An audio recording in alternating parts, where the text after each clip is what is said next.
ঘৰতো জ্বালা এইটোও জ্বালা। নাই আমিতো পেকেটৰ বস্তু ইউজ নকৰোঁ, জেনুইন খাই আছোঁ, কষ্ট কৰোঁ অলপ।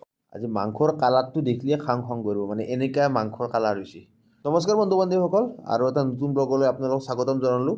এইটো 2026 চনৰ প্ৰথমটো মিনি ব্লগ। আজি খানা গোটেইবিলাক লগ হ'লোঁ, লগ হৈ পেলাই এনেকৈ খানাৰ যোগাৰ চলি আছে আৰু গ্ৰীণ মটৰ আনিলোঁ, দালি দিম। আৰু বাকী দেখিছে খানা বুলি ক'লে যোগাৰ বহুত কৰিব লাগে।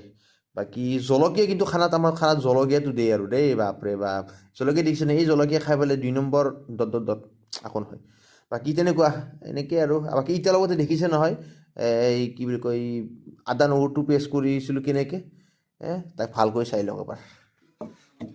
মেইন মানুহ খানাৰ জিতেন্দ্ৰদা যোগাৰ নাই, এনেকৈ যোগাৰ কৰিব লাগে হৈছে সেই নাই কাৰণে শিলে দি খানা চলি গেলি হ'ল মুঠতে, না কি কয় জিতেন্দ্ৰদা? নাই আমিতো পেকেটৰ বস্তু ইউজ নকৰোঁ, সেইটো কাৰণে আমি genuine খাওঁ, জেনুইন খাই আছোঁ, কষ্ট কৰোঁ। খানা লাগিব, ভালকৈ খাব লাগিব। খানা খোৱাৰ আগত মানে মাছন ধুব লাগিব, তাৰ ভিতৰত খানা। ঘৰতো জ্বালা এইটোও জ্বালা। আৰু সিদিনা একো ঘটনাটো আছে বাৰু, কম পিছত।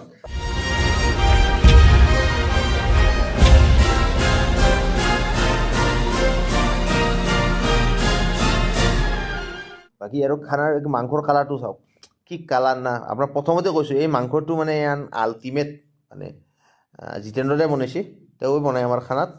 বাকী তেনেকৈ গোটেইবিলাক লগ বন্ধু, এইটো আমাৰ গোবিন্দ দা, বাকী দি বহি আছে, নতুনকৈ দাদা এজন আছে। মুঠতে খানা এনেকৈ খালোঁ আৰু গোটেইবিলাকে।